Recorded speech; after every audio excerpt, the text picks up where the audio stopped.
नमस्कार, वास्तु लिविंग में आप सभी दर्शकों का बहुत बहुत स्वागत। मैं हूं विकास नांगिया। दर्शकों, समय समय पर हमें आप सबके बहुत सारे ईमेल्स और सुझाव मिलते हैं कि हम अपनी वास्तु और फंक्शुई कंसल्टेंट पल्लवी जी से किन चुनिंदा विषयों पर बातचीत करें।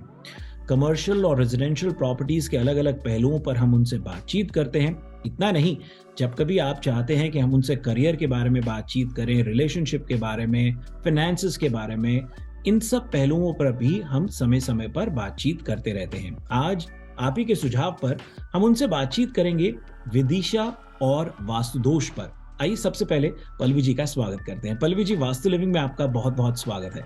बहुत बहुत शुक्रिया विकास जी। हमारा आज का जो विषय है विदिशा और वास्तुदोष, ये एक बहुत ही चुनिंदा विषय है। बहुत से लोगों को मालूम नहीं कि पल्लवी जी, वास्तु शास्त्र में विदिशा का क्या महत्व है, क्या मायने हैं, क्या गाइड करेंगे हमें?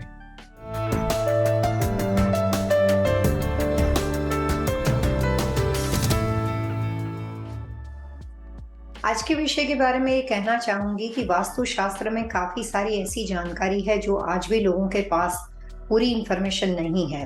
विदिशा एक इतना बड़ा विषय है कि जो बहुत ही इम्पोर्टेंट और काफी बहुत रहस्यमय इंफॉर्मेशन के साथ जुड़ा हुआ है, जबकि लोगों के बारे में उसकी जानकारी नहीं है। कुछ बेसिक बातें हम जानते हैं और उसी बेसिक बातों के आसपास हमें लगता है कि वास्तु सिर्फ इतना ही है। लेकिन मैं इतने सालों की प्रैक्टिस करती हूँ, वास्तु शास्त्र के अंदर जो ऐसी काफी सारी बातें हैं, जो शेप ऑफ द लॉर्ड के अंदर भी कई बार शेरमुखी, गौमुखी लोग जानते हैं, लेकिन उससे ज्यादा भी अलग अलग तरह के शेप के क्या इफेक्ट है और उस शेप के क्या नाम है, तो काफी सारी चीजें होती है। आज का जो विषय है वो बहुत ही इंटरेस्टिंग विषय है। विदिशा किसको कहते हैं, विदिशा का इफेक्ट कैसे होता है, अलग अलग कितने सालों तक उस प्रॉपर्टी के पास रहने के बाद किस तरह के लोगों को क्या इफेक्ट हो सकता है, प्रॉपर्टी सिलेक्शन में विदिशा का कितना महत्वपूर्ण रोल है, ये तमाम इम्पोर्टेंट बात जो है वो इस विषय के साथ हम समझने की कोशिश करेंगे। विदिशा जो है वो वास्तु शास्त्र की एक सबसे इम्पोर्टेंट, यानी कि आप ये कह सकते हो कि इसका फाउंडेशन है जो प्रॉपर्टी सिलेक्शन के लिए, रेसिडेंशियल और कमर्शियल प्रॉपर्टी सिलेक्शन के लिए इम्पोर्टेंट माना जाता है। जी, चलिए बुनियादी तौर पर पल्लवी जी आपसे समझने का प्रयास करते हैं कि विदिशा क्या है। ये शब्द मैंने बहुत ही कम आपसे सुना है, जी, और ये बताइए कि क्या विदिशा जो है समांतर स्तर पर बहुत से लोगों के साथ समस्या होती है, या बहुत चुनिंदा पहलू, बहुत ही चुनिंदा विषय है, चुनिंदा समस्या है जो बहुत ही कम लोगों के साथ होती है? सबसे पहली बात है कि विदिशा क्या है, तो उसके बारे में जानने के लिए पहले उस विषय को समझना पड़ेगा। हम कभी कंपास को देखते हैं, मैग्नेटिक कंपास को जब हम देखते हैं तो उसमें हमें 4 कार्डिनल दिशा मिलती है, 4 सब कार्डिनल दिशा मिलती है। कार्डिनल दिशा का मतलब होता है नॉर्थ, साउथ, ईस्ट, वेस्ट। जबकि भी आप कोई भी प्रॉपर्टी खरीदते हो और आपका कंपास आपको उस प्रॉपर्टी पे जाके ये बताता है कि आपकी प्रॉपर्टी के बराबर सामने जो भी आप लॉट सिलेक्शन करते हो, उसके बराबर सामने centre of the lot and 90 degree के लेवल पे अगर मैग्नेटिक कंपास की नीडल आपको ये बताती है कि सामने नॉर्थ पड़ रहा है, साउथ पड़ रहा है, ईस्ट पड़ रहा है या वेस्ट है, चाहे प्रॉपर्टी रेसिडेंशियल कमर्शियल हो, तो उस कंडीशन में वो 90 डिग्री जो प्रॉपर्टी होती है उसको वास्तु कार्डिनल दिशा की प्रॉपर्टी को ये मानता है कि अगर उसमें कोई कमियां है, अगर आपको उसकी थोड़ी सी जानकारी सही नहीं और कुछ आपका रखरखाव गलत है, फिर भी उस प्रॉपर्टी में प्लस प्लस प्लस आपका प्रोग्रेस होगा। इसके लिए मैं यहाँ पे स्क्रीन पे एक डायग्राम बताती हूँ जिससे आपको बात समझ में आ जाएगी। जब कभी आप 90 डिग्री प्रॉपर्टी यानी कार्डिनल दिशा के साथ जोड़ते हो, तो कार्डिनल दिशा को स्ट्रेट एक लाइन में जब आप इकट्ठा करते हो तो ऐसे प्लस बनता है। तो ये एक पॉजिटिव साइन है कि ये प्रॉपर्टी में दिशा आपके लिए सही हो या ना हो, लेकिन प्रॉपर्टी बाय सेल्फ इसका वास्तु अच्छा है क्योंकि यहाँ पे आपकी उत्तरोत्तर प्रगति होगी और वो पॉजिटिव ही होगी। अब ऐसा होता है कि वैसे ही आप दोबारा किसी प्रॉपर्टी खरीदने के लिए निकले हो, रेसिडेंशियल कमर्शियल प्रॉपर्टी के आप अंदर खड़े हो और आपको बराबर सामने कोई सब कार्डिनल दिशा दिखती है। सब कार्डिनल दिशा कंपास के अनुसार 4 है, north east, south east, south west and north west. तो जब कभी आपको प्रॉपर्टी के सामने सब कार्डिनल दिशा मिलती है, उसका मतलब होता है कि कार्डिनल दिशा जो है वो कॉर्नर में चली जाएगी। तो उस कंडीशन में सब कार्डिनल दिशा जितनी डिग्री पे है, कई बार स्ट्रेट होती है, तो उस तरह की पोजीशन को विदिशा या विथिशूल कहते हैं। साउथ के अंदर इसको विदिशा बोलते हैं। संस्कृत के अंदर जो हमारे वेद ग्रंथों से प्राप्त जो रियल उसकी डेफिनेशन में, उसको भी वहां पे विदिशा कहते हैं। और गुजरात साइड और काफी जगह पे इसको विदिशूल के नाम पे भी जाना जाता है। शूल का मतलब होता है पेन, प्रॉब्लम। जैसे आपको कोई एक कुछ लग जाता है और आप पेनफुल सिचुएशन में आ जाते हो और आपको उससे बहुत ज्यादा पेन, जो आप उसको बेयर नहीं कर सकते, आप उसको बर्दाश्त नहीं कर सकते, वैसा पेन, उसको विदिशूल बोलते हैं। विदिशा का मतलब होता है कि इस तरह के निरंतर प्रॉब्लम्स, निरंतर पेनफुल सिचुएशन आपको प्रॉपर्टी में मिलती है। अब उसमें कई बार इंपॉर्टेंट बात ये होती है कि हमेशा कंपास एक जैसा प्रॉपर्टी पे नहीं जाएगा। अलग अलग जगह से जो डेवलपमेंट है उसके हिसाब से कई बार आपके सामने नॉर्थ ईस्ट दिख सकता है, साउथ ईस्ट दिख सकता है, साउथ वेस्ट दिख सकता है। कई बार स्ट्रेट ना सही लेकिन हल्का सा क्रॉस हो सकता है। तो कितनी डिग्री पे वहां पे विदिशूल है, उसके हिसाब से वास्तुशास्त्र में उसके अलग अलग तरह के इफेक्ट को बताए गए हैं।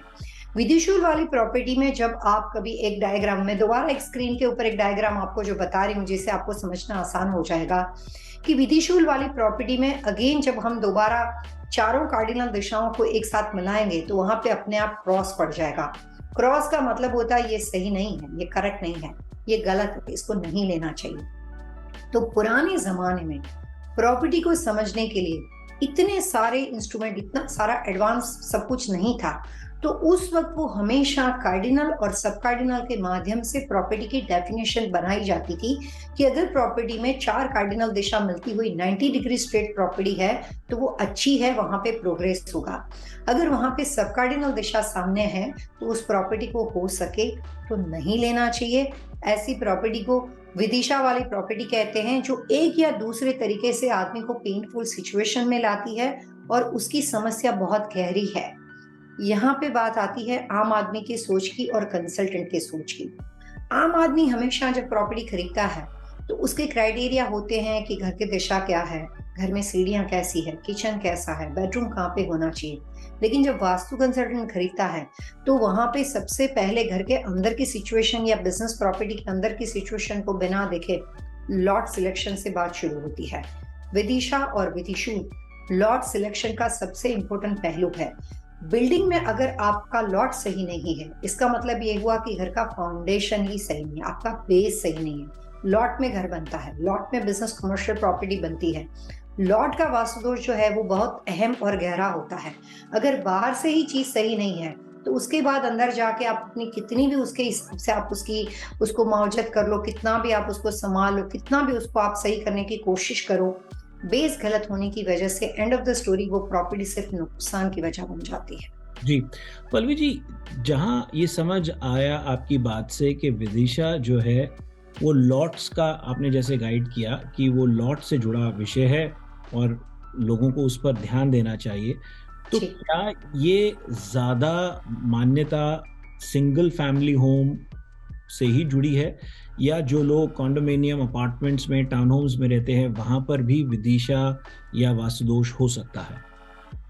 विदिशा का वास्तु दोष इतना गहरा है कि अगर आप हाई राइज अपार्टमेंट बिल्डिंग में हो तो वास्तु में ऐसा कहा जाता है कि अगर हाई राइज बिल्डिंग है तो मिडल ऑफ द फ्लोर से ग्राउंड लेवल तक की जो बात है उसको जमीन का इफेक्ट होता है।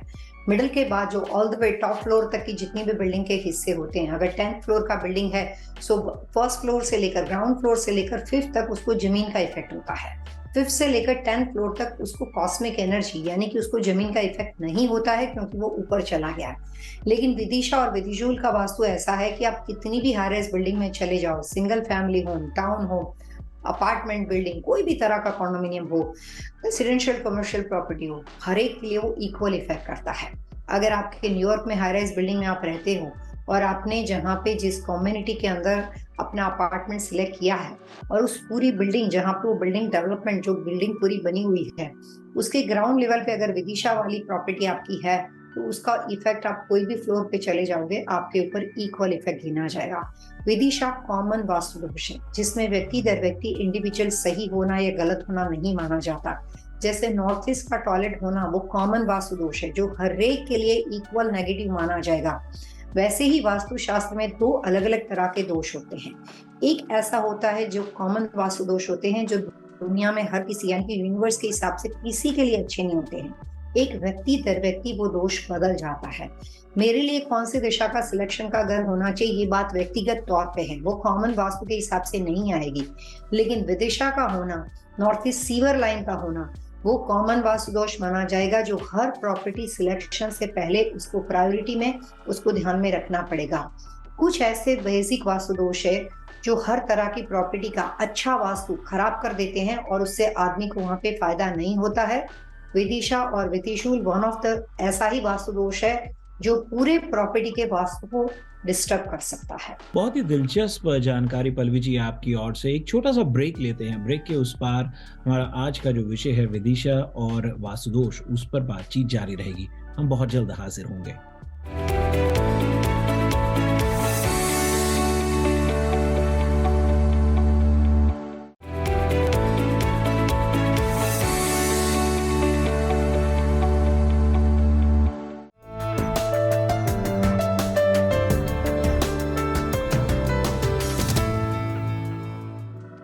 पल्लवी जी, कार्यक्रम में आपका एक बार फिर से बहुत बहुत स्वागत।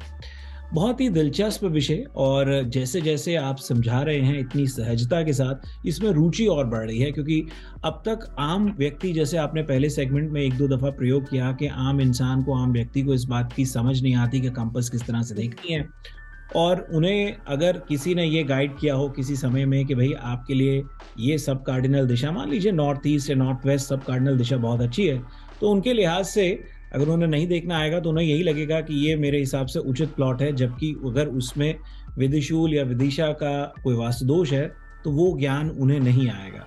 इस ओर सचेत रहें वो, और जहाँ ज़रूरत लगे वो वास्तु कंसल्टेंट की मदद लें। एक तो उसके बारे में गाइड कीजिए, और दूसरा ये कि आप देखिए अब समस्या को जैसे जैसे हम समझ रहे हैं इस पर नियंत्रण पाना भी बहुत ज़रूरी है। किस तरह से किया जा सकता है, क्योंकि बहुत से ऐसे दर्शक हमारे होंगे जो अब समझने के बाद, पहले सेगमेंट को जब इन्होंने समझा होगा, वो अब उन्हें लग रहा होगा कि भाई हम तो ऐसे ही प्लॉट में रहते हैं, हम तो ऐसी ही जगह पर काम करते हैं। क्या कहेंगे?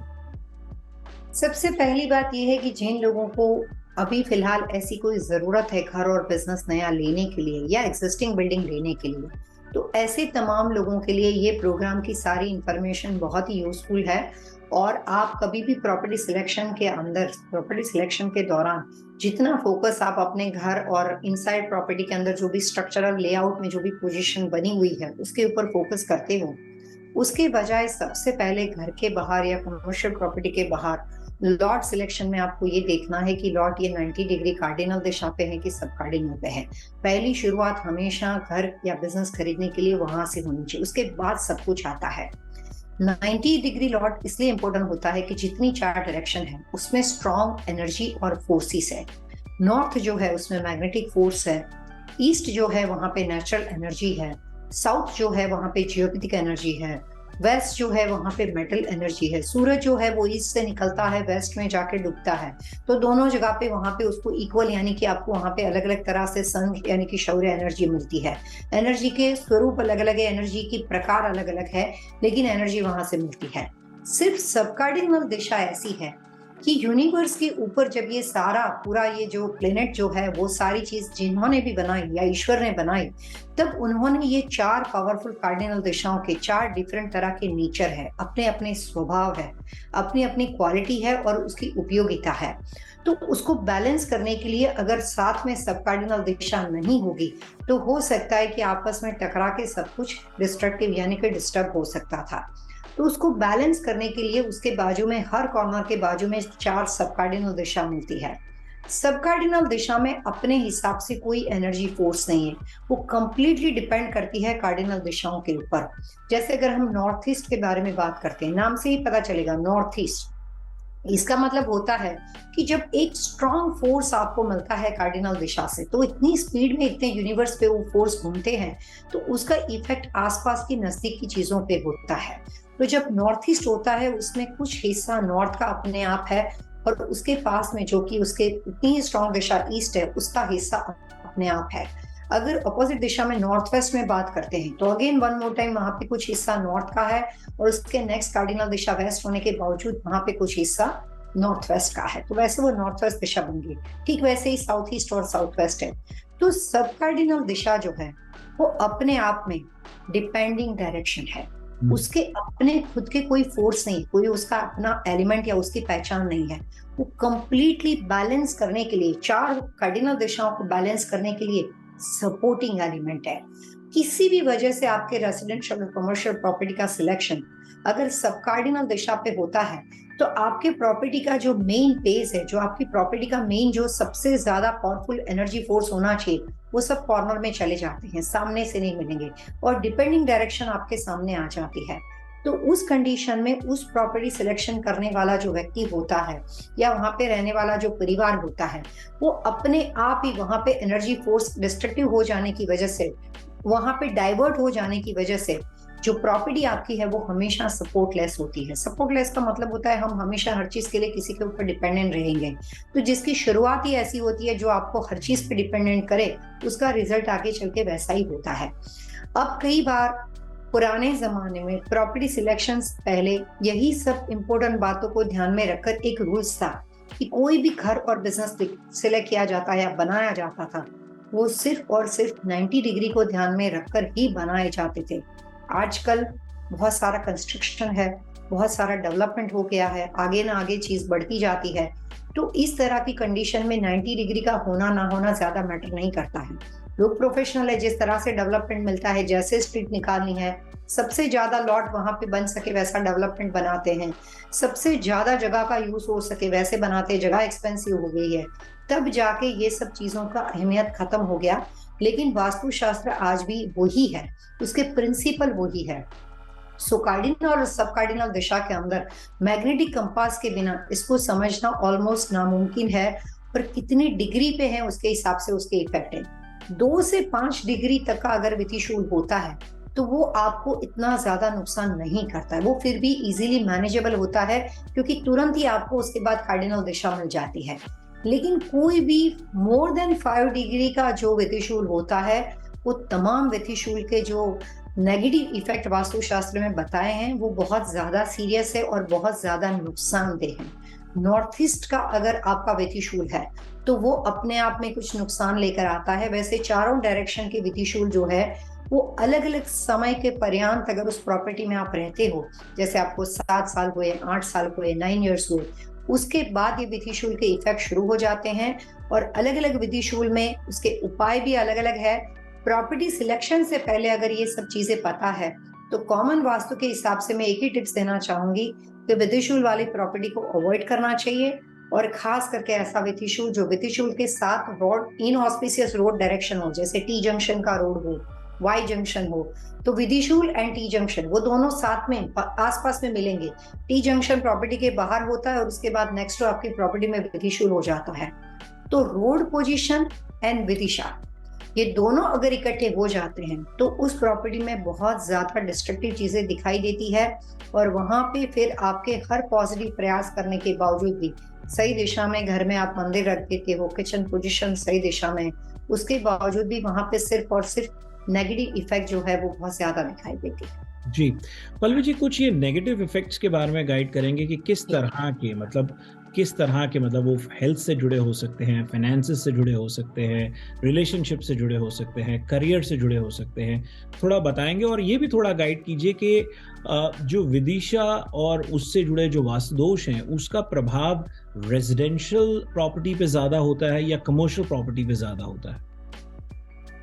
वास्तु के हिसाब से विदिशा और रोड पोजीशन का जो वास्तु है वो इस बात पे डिपेंड नहीं करता है कि आप वहां पे घर बना रहे हो कि बिजनेस कर रहे हो। लेकिन वास्तु का अपना एक प्रिंसिपल है कि आदमी का सबसे ज्यादा रहन सहन अपने पूरे जीवन के दौरान, वो सबसे ज्यादा कोई भी इंसान हो, जितने आवर्स जितना टाइम वो अपनी लाइफ का घर में बिताएंगे उतना बिजनेस में ऑब्वियसली कम होता है। बिजनेस 9 to 5 होता है, सुबह में 7 बजे से लेकर 8 बजे तक काम कर लो, फिर भी एक लिमिटेशन होती है। लेकिन वही व्यक्ति का हमेशा घर के अंदर टाइम ज्यादा होता है। तो विदिशा एंड विदिशूल वाली प्रॉपर्टी, क्योंकि व्यक्ति का रहन सहन ज्यादा है, जितना नेगेटिव इफेक्ट वो रेसिडेंशियल प्रॉपर्टी पे करते हैं उसके प्रभाव बहुत ही ज्यादा डैमेज वाले होते हैं। कमर्शियल प्रॉपर्टी में उसका नुकसान होता है, लेकिन कुछ हद तक जो ज्यादातर फाइनेंशियल चीज पे होता है और वहां से आपका प्रोग्रेस नहीं होता है, तो आपके प्रोग्रेस और फाइनेंस पे होता है। लेकिन अगर घर के अंदर विदिशा या विदिशूल है तो उसके नुकसान घर में परिवार में रहने वाले हर किसी व्यक्ति के ऊपर होते हैं। और वो आपको सबसे ज्यादा हेल्थ के ऊपर, रिलेशनशिप के ऊपर, अपने खुद के लव वन के साथ आपका एक टाइम लिमिट, यानी कि उनके साथ बिछड़ जाना, उस घर परिवार में व्यक्ति की मृत्यु हो जाना बहुत ही ज्यादा गहरे और उसके नेगेटिव इफेक्ट है। सबसे मेन इंपॉर्टेंट बात है कि विदिशा क्या है, और कॉमन कुछ हद तक अगर 5 डिग्री तक विदिशा है तो उसका उपाय आप वहां से घर बिना बदले या बिजनेस बिना बदले रेमेडियल तौर पे as a consultant, as a जितना मैंने प्रैक्टिस के दौरान विदिशा की रेमेडी को यानी कि वहां की प्रॉपर्टी को जो फिक्स किया है, ऐसे कुछ केस स्टडी मैं आपके साथ इस प्रोग्राम में शेयर करना चाहूंगी। और उसके बाद मैं आपको इंडिविजुअल डायरेक्शन वाइज विदिशा के क्या नेगेटिव इफेक्ट ईयर के हिसाब से हो सकते हैं, कितने साल से आप वहां पे हो, वो भी आपको डिटेल में इंडिविजुअल डायरेक्शन के माध्यम से समझाने की कोशिश करेंगे। मुझे ऐसा लगता है कि विदिशा और उससे जुड़ी दिशाओं का और हर दिशा का, सब कार्डिनल और कार्डिनल दिशा का क्या अभाव और प्रभाव हो सकता है विदिशा को लेकर के, उस पर चर्चा हम अपने अगले एपिसोड में करेंगे। लेकिन एक ऊपरी स्तर पर जिसको लोग ताकि विषय से जुड़ पाएं, उससे जुड़ी और जानकारी आज ही के एपिसोड में देने का प्रयास करेंगे। एक छोटा सा ब्रेक लेते हैं और ब्रेक के उस पार आज के विषय पर बातचीत जारी रहेगी। हम बहुत जल्द हाजिर होंगे।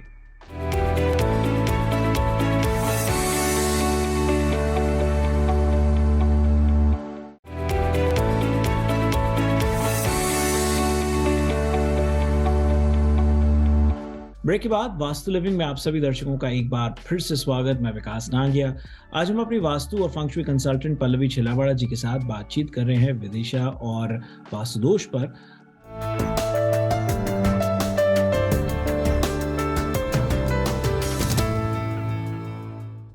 आइए एक बार फिर से कार्यक्रम में उनका स्वागत करते हैं। पल्लवी जी, वास्तु लिविंग में आपका बहुत बहुत स्वागत। इससे पहले कि हम आज के विषय को आगे बढ़ाएं, प्रथा अनुसार पहले आपसे जान लेते हैं टिप ऑफ द वीक क्या कहेंगे।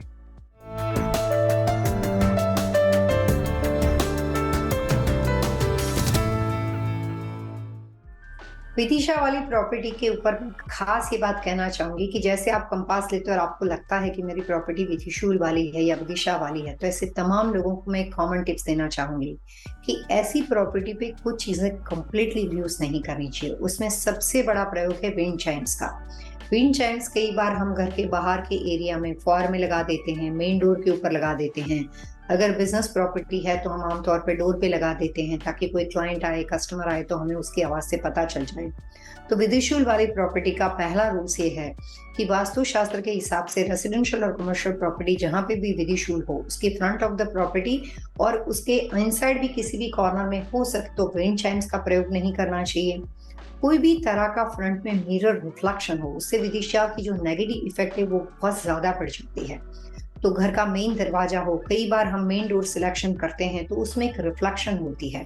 कुछ लोग जब ओपेक ग्लास को चूज करते हैं, कई बार मिरर रिफ्लेक्टेड ग्लास होता है। तो आपको ये देखना है कि अगर आपकी प्रॉपर्टी में विदिशा या विदिशूल वाली इफेक्ट वाली प्रॉपर्टी का सिलेक्शन गलती से हो चुका है तो मेन डोर जो होता है वहां पे मिरर रिफ्लेक्शन नहीं होनी चाहिए। जी पल्लवी जी, साथ साथ आपने यूं तो हम अगले एपिसोड में और विस्तार पूर्वक बातचीत करेंगे दिशा, कार्डिनल, सब कार्डिनल का जो है ज्यादा अधिक प्रभाव किस तरह से होता है। लेकिन इस एपिसोड को समाप्त करने से पहले ये भी एक बात समझ लिया जाए कि इनका जो प्रभाव नजर आता है, कोई व्यक्ति किस प्रॉपर्टी में रहता है, भले वो वहाँ बिजनेस कर रहा है या रेजिडेंशियल पर्पसेस के लिए वहाँ रह रहा है, उनका प्रभाव कितने समय के बाद या कितने पीरियोडिकल, कितने समय के अंतराल के बाद आने लगता है। मान लीजिए कि जैसा आपने कहा कि 7 साल बाद आया, फिर कितने समय तक रहता है, और फिर क्योंकि ऑब्वियसली अर्थ रोटेट हो रहा है तो कुछ डिग्रीज में भी परिवर्तन आ रहा है, कितने समय बाद आता है और फिर कितने समय तक रहता है और फिर कितने समय का गैप आता है। तो ये आता है, जाता है और आता जाता है के बीच में कितना समय का अंतराल रहता है। ये बहुत अच्छा क्वेश्चन है आपका। विदिशूल की इफेक्ट अलग अलग डायरेक्शन के हिसाब से, नॉर्थ ईस्ट का विदिशूल, साउथ ईस्ट का, साउथ वेस्ट का, नॉर्थ वेस्ट का, जिस सब कार्डिनल दिशा का है और कितनी डिग्री पे है उसके ऊपर एक्यूरेट ये बात डिपेंड करती है। लेकिन कॉमन मैंने जो अपनी प्रैक्टिस के दौरान जो मैंने सीखा है और जो समझा है उससे मैं ये कह सकती हूँ कि अगर आपकी प्रॉपर्टी विदिशूल वाली हो तो करीबन 3 साल के बाद उसका हल्का इफेक्ट होना शुरू हो जाता है, जिसको लोग कंप्लीटली इग्नोर करते हैं। लेकिन 5 साल के बाद वो ज्यादा इफेक्ट करता है। ऑलमोस्ट सबसे ज्यादा सीरियस इफेक्ट नेगेटिव जो जब आप पूरा सबकार्डिनल डायरेक्शन के साथ विदिशुल की बात को समझेंगे तो आपको लगेगा कि इस तरह की प्रॉपर्टी 7 to 9 ईयर्स में सबसे ज्यादा स्ट्रॉन्ग और नेगेटिव इफेक्ट देती है, लेकिन 3 से 5 साल के बीच में आपको समझ में आना शुरू हो जाता है। 3 साल में अंदाजा कम होता है, थोड़ा सा बेबी स्टेप होता है उसका, 5 साल के बाद उसके इफेक्ट शुरू हो जाते हैं। दर्शकों, वास्तु लिविंग के आज के एपिसोड में इतना ही। यदि आज के एपिसोड से संबंधित आपके मन में कोई सवाल है, सुझाव है, आप चाहते हैं कि हम पल्लवी जी से अन्य किसी विषय पर बातचीत करें, तो आप हमें लिख सकते हैं vastu@tvasiausa.com पर। और यदि आप पल्लवी जी से सीधा संपर्क करना चाहते हैं तो सरल आसान तरीका है pallavichellawada.com। अगले अंक तक के लिए आइए दर्शकों से मिलकर के आगे लेते हैं Pallavi ji. Wish you all happy vastu living.